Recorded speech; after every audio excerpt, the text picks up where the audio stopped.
আপনারা দেখেছেন গতকাল সোমবার রাজধানীতে বিএনপি শোভাযাত্রায় মানুষের উর্মিমুখ স্রোত নেমেছে। ঘরবাড়ি ছেড়ে বেদিত, বঞ্চিত ও অপমানিত জনগণ বিএনপির কর্মসূচিতে সংহতি জানাতে নেমে এসেছিল রাজপথে। মানুষের জোয়ারে ঢাকার শহর প্রায় স্তব্ধ হয়ে গিয়েছিল। লাখ লাখ মানুষ রাজপথ কাঁপানো স্লোগানে সরকারের প্রতি স্বতঃস্ফূর্ত অনাস্থা জানিয়েছে। তাই কাল বিলম্ব না করে দেশনেত্রীকে দ্রুত নিঃশর্ত মুক্তি দিন।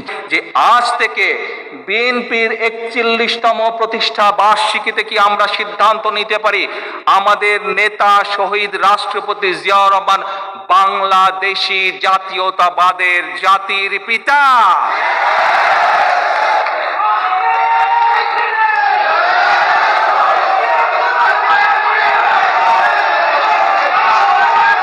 জাতির পিতা যদি হতে হয়, জাতির পিতা, এক মিনিট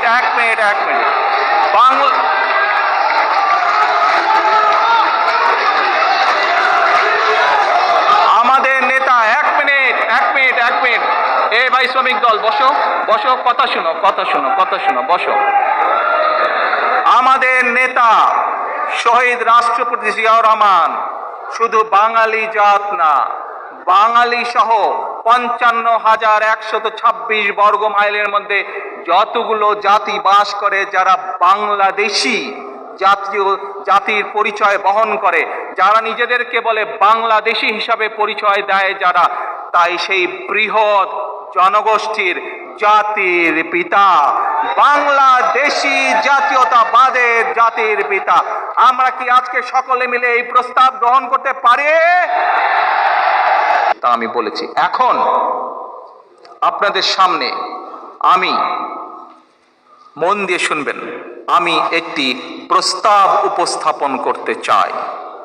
ক্যামেরার ওপ্রান্তে যারা বসে আছেন, আপনাদের সকলের সামনে, বাংলাদেশি জাতীয়তাবাদে বিশ্বাসী আপনাদের সকলের সামনে আমি একটি, হাজারো লক্ষ লক্ষ মানুষ যারা বসে আছেন প্রত্যেকের সামনে আমি একটি প্রস্তাব উপস্থাপন করতে চাই। রেডি আছেন প্রস্তাব শুনতে?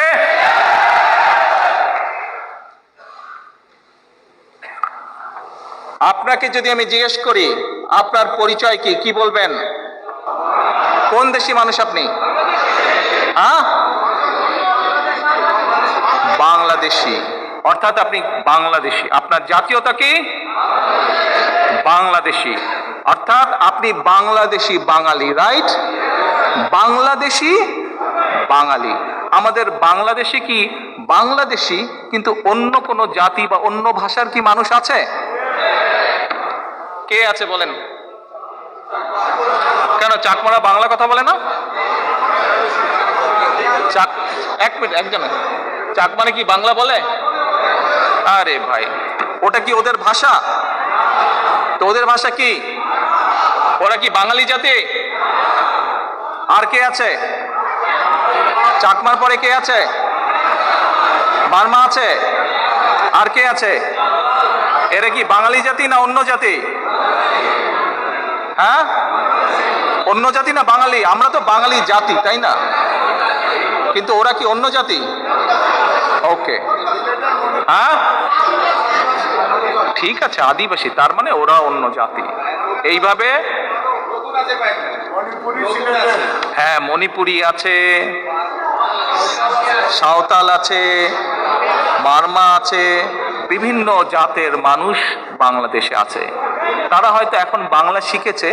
আপনি তো ইংরেজ না, আপনি কি ইংরেজ? কিন্তু ইংরেজি বলেন না। ইংরেজি বললেই ইংরেজ হয়ে গেলেন নাকি? না, ইংরেজি বললেই আপনি ইংরেজ হলেন না। অর্থাৎ আপনি ইংরেজি শিখেছেন। কেউ ইংরেজি শিখেছে, কেউ রুশ ভাষা শিখেছে, কেউ ফ্রেঞ্চ ভাষা শিখেছে, কেউ চাইনিজ ভাষা শিখেছে। ভাষা শিখলেই আপনি সেই জাতীয়তা হয়ে যাচ্ছেন না, সেই জাতির মানুষ হচ্ছেন না। অর্থাৎ প্রত্যেকটি দেশে বিভিন্ন জাতি আছে। বাংলাদেশের সংখ্যাগরিষ্ঠ জাতি হচ্ছে বাঙালি জাতি।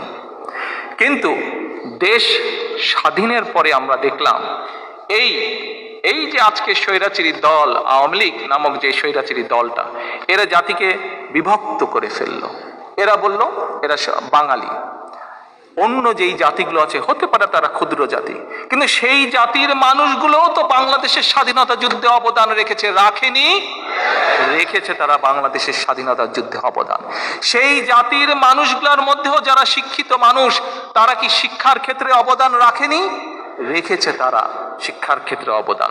সেই যে ছোট ছোট বিভিন্ন জাতির মানুষগুলো, তাদের মধ্যেও তো ব্যবসায়ী বলেন, ইঞ্জিনিয়ার বলেন, আরো বিভিন্ন পেশার মানুষ আছে যারা জাতি গঠন বলেন, দেশ গঠন বলেন, সেই গঠনে, দেশ গঠনে তারা অবদান রেখেছে। রাখেনি? অবশ্যই তারা রেখেছে। আপনারা যারা বাংলাদেশি মানুষ এই দেশে বহু বছর ধরে আছেন, আপনারা কি এই দেশ গড়ায় অবদান রাখেননি? আপনারা রেখেছেন অবদান। ঠিক একইভাবে বাংলাদেশকে গড়ার ক্ষেত্রে, বাংলাদেশের স্বাধীনতার যুদ্ধে শুধু বাঙালিরাই নয়, বাংলাদেশের বাঙালিরাই নয়, বাঙালি কিন্তু কলকাতাতেও আছে, কিন্তু আমরা হলাম বাংলাদেশি বাঙালি, বাংলাদেশি বাঙালি আমরা। ঠিক একইভাবে অন্যান্য জাতি যারা আছে, চাকমা বলেন, মারমা বলেন, সাঁওতাল বলেন, অন্য যারা যেতে, তারাও স্বাধীনতা যুদ্ধ বলেন, দেশ গঠন বলেন, বিভিন্নভাবে তারা অবদান রেখেছে। কিন্তু আওয়ামী লীগ এদেরকে বাদ দিয়ে এদেরকে অস্বীকার করেছিল। শহীদ রাষ্ট্রপতি জিয়া রহমানই হলেন সেই ব্যক্তি, যেই ব্যক্তি এমন একটি পতাকা নিয়ে আসলেন, এমন একটি পরিচয় নিয়ে আসলেন, যেই পরিচয়ের ছায়া তলে সেই মানুষগুলাকেও একটি পরিচিতি দিলেন, সকলকে একটি পরিচিতি দিলেন। ইয়েস, আমরা হতে পারি বাঙালি, ইয়েস ওরা হতে পারে চাকমা, ইয়েস ওরা হতে পারে মারমা, কিন্তু আমরা সকলে বাংলাদেশি। এখন হতেই পারে কেউ কেউ বলতেই পারে, অর্থাৎ বাঙালির সাইজটা জাতি হিসেবে হয়তো এত বড়, ওদের সাইজগুলো হয়তো এত বড়, কিন্তু ওরাও মানুষ, ওরাও জাতি। কিন্তু এখন সবাই আমরা একটি পতাকা তলে। আমাদের পাসপোর্টে কি লেখা থাকে? জাতীয়তা। এই দেশের পাসপোর্ট যাদের আছে তাদের লেখা থাকে ব্রিটিশ। বাংলাদেশি যারা, তাদের পাসপোর্টের, সেটা বাঙালি হোক, সেটা চাকমা হোক, সেটা মারমা হোক, সেটা সাঁওতাল হোক, যাদেরই পাসপোর্ট আছে লেখা থাকে বাংলাদেশি। হতে পারে বাঙালি যেই জাতিটা আছে তাদের কিছু সংখ্যক মানুষ হয়তো কাউকে কাউকে বলতে পারে তাদের জাতির পিতা, কিন্তু আপনি যদি বাঙালিকে, চাকমা, মারমা সকলকে এক জায়গায় এক ছাতা নিয়ে এসে একটি পরিচয় দেন, তাহলে কি অনেক বড় হয় না পরিসরটি? অনেক মানুষকে আপনি এক ছাতার তলে আনলেন না? তাহলে নেতৃবৃন্দ, আজ কি এই সভায়, আজ যারা সামনাসামনি উপস্থিত আছেন, আজ এই সভায় ক্যামেরার মাধ্যমে, প্রযুক্তির মাধ্যমে যারা আমাদের সাথে যুক্ত আছেন, আমরা সবাই মিলে কি সিদ্ধান্ত নিতে পারি যে আজ থেকে বিএনপির 41তম প্রতিষ্ঠা বার্ষিকীতে কি আমরা সিদ্ধান্ত নিতে পারি আমাদের নেতা শহীদ রাষ্ট্রপতি জিয়াউর রহমান বাংলাদেশি জাতীয়তাবাদের জাতির পিতা?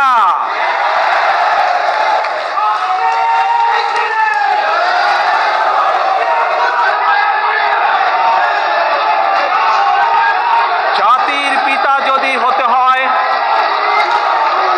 জাতির পিতা, এক মিনিট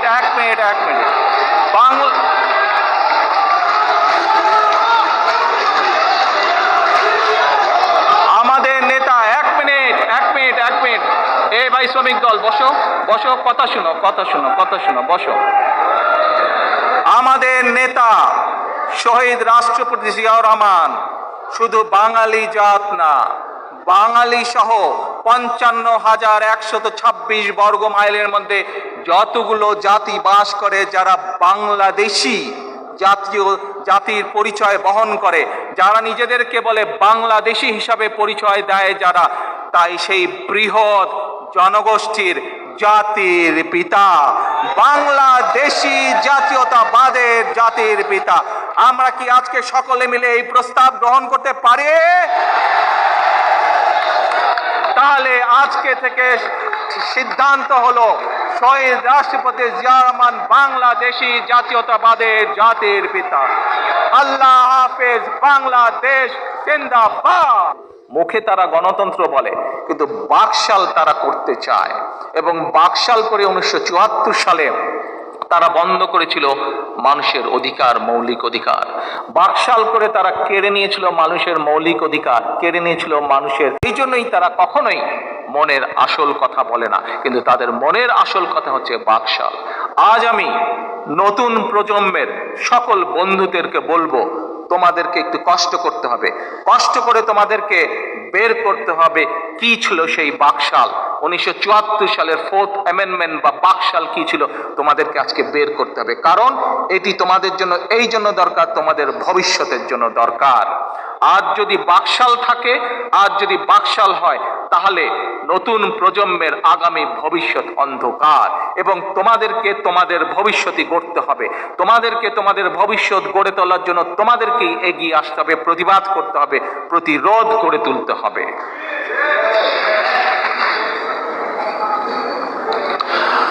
আপনারা নিশ্চয়ই খেয়াল করেছেন নেতৃবৃন্দ, প্রিয় ভাই বোনেরা, একটি বিষয় নিশ্চয়ই খেয়াল করেছেন, প্রতিদিন সকালবেলায় উঠলেই এই অবৈধ শেখ হাসিনা ওয়াজেদ থেকে আরম্ভ করে এই আন্তর্জাতিকভাবে খ্যাত স্বৈরাচার অবৈধ শেখ হাসিনা ওয়াজেদ, নাকি শুধু হাসিনা ওয়াজেদ থেকে আরম্ভ করে তার যে অবৈধ মন্ত্রী যারা আছে, সকাল থেকে উঠেই তারা শুরু করবে বিএনপি খারাপ, শহীদ জিয়া খারাপ, খালেদা জিয়া খারাপ।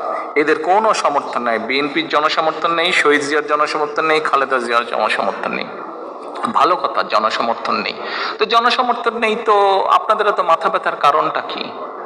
মাথা ব্যথার কারণ একটি নেতৃবৃন্দ, কারণ যেখানে আওয়ামী লীগ ব্যর্থ হয়েছে সেখানেই শহীদ জিয়া সফল হয়েছিলেন। মুক্তিযুদ্ধের ঘোষণা দিতে, মানুষকে যুদ্ধের ঘোষণা দিতে আওয়ামী লীগ ব্যর্থ হয়েছিল, শহীদ জিয়া সেখানেই সফল হয়েছিলেন। সেই জন্যই তাদের মাথা ব্যথা বিএনপি, সেই জন্যই তাদের মাথা ব্যথা শহীদ জিয়া, সেই জন্যই তাদের মাথা ব্যথা খালেদা জিয়া। আওয়ামী লীগ ব্যর্থ হয়েছিল দেশ স্বাধীনের পরে মানুষকে অন্ন বস্ত্র দিতে। আওয়ামী লীগ ব্যর্থ হয়েছিল দেশ স্বাধীন পরে মানুষের মৌলিক অধিকার বা গণতন্ত্র প্রতিষ্ঠিত করতে। এবং শহীদ জিয়া যখন সুযোগ পেয়েছিলেন দেশ পরিচালনার মানুষের ম্যান্ডেট নিয়ে, তখন মানুষের গণতান্ত্রিক অধিকার উনি প্রতিষ্ঠিত করেছিলেন মানুষের মৌলিক অধিকার, মানুষকে দিয়েছিলেন অন্ন বস্ত্র বাসস্থানের সুযোগ। এবং সেই জন্যই এইটা জানে বলেই বিএনপি এখানেই সফল, আওয়ামী লীগ এখানেই ব্যর্থ। সেই জন্য সকাল থেকে উঠেই শুরু করে তারা বিএনপির বিরুদ্ধে মিথ্যাচার, কারণ তারা জানে বিএনপিকে যদি দাবিয়ে রাখা যায়, তারা যদি বিএনপিকে দাবিয়ে রাখতে পারে, তাহলেই সম্ভব জনগণের অধিকার হরণ করা, যা তারা বাকশালের মাধ্যমে করতে চায়। এবং তাদের আসল রূপ ধীরে ধীরে জাতির সামনে বেরিয়ে আসছে।